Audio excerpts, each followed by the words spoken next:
This is Clinicians Roundtable on ReachMD. And on this episode, we'll hear from Dr. Sally Wenzel. Not only does she serve as the director of the Asthma Institute at UPMC, but she's also the chair for the Department of Environmental and Occupational Health at the University of Pittsburgh's School of Public Health. She'll be sharing highlights from her presentation at the 2026 American Academy of Allergy, Asthma, and Immunology Annual Meeting, which focused on the latest biological insights and the future of precision medicine in severe asthma. Let's hear from Dr. Wenzel now.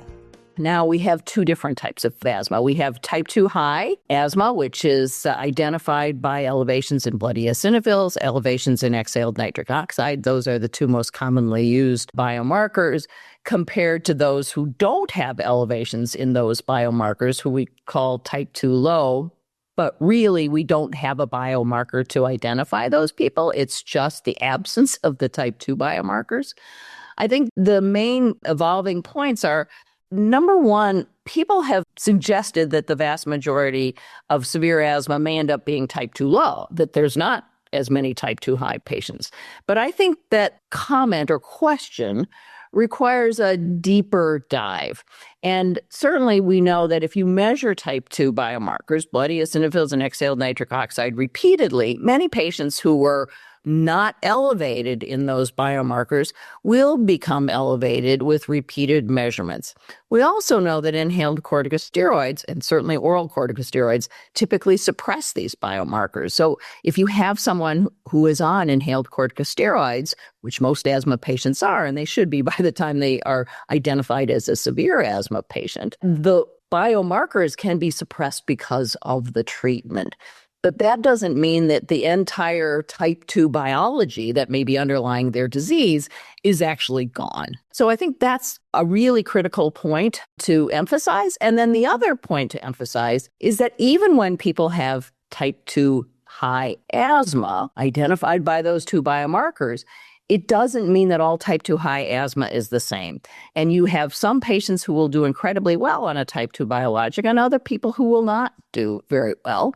And you'll have some patients who will do well on a specific biologic who won't do well on a similar type 2 pathway biologic that doesn't treat their type 2 disease. So there's nuance here. It's not just type 2 high asthma. There are subtypes of type 2 high asthma. The majority of people with type 2 high asthma probably have an allergic early onset disease. And we've known for close to 100 years that there's a difference between asthma that you get in childhood versus asthma that you get in adulthood.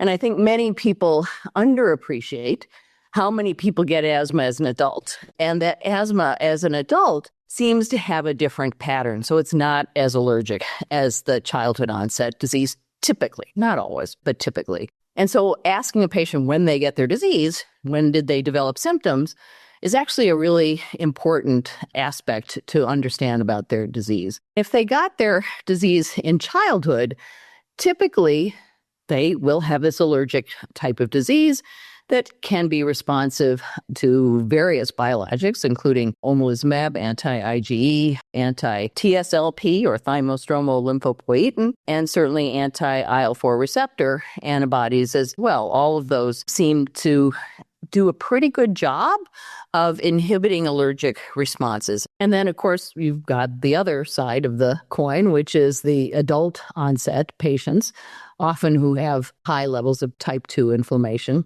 And there, I think your options are perhaps a little bit broader in that there's good data to support the efficacy of the anti-IL-5 pathway blockers. There's also very good evidence to support anti-IL-4 receptor antibodies and anti-TSLP antibodies as well. I think going beyond just type 2 inflammation and trying to identify the types of type 2 asthma that the patient has is a very important next step. And then making sure that you've measured these type 2 biomarkers enough times to truly understand whether they do or do not have elevation in these biomarkers.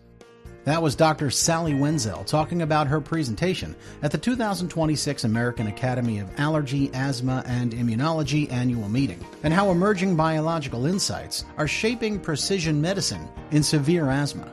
To access this and other episodes in our series, visit Clinicians Roundtable on ReachMD.com, where you can be part of the knowledge. Thanks for listening.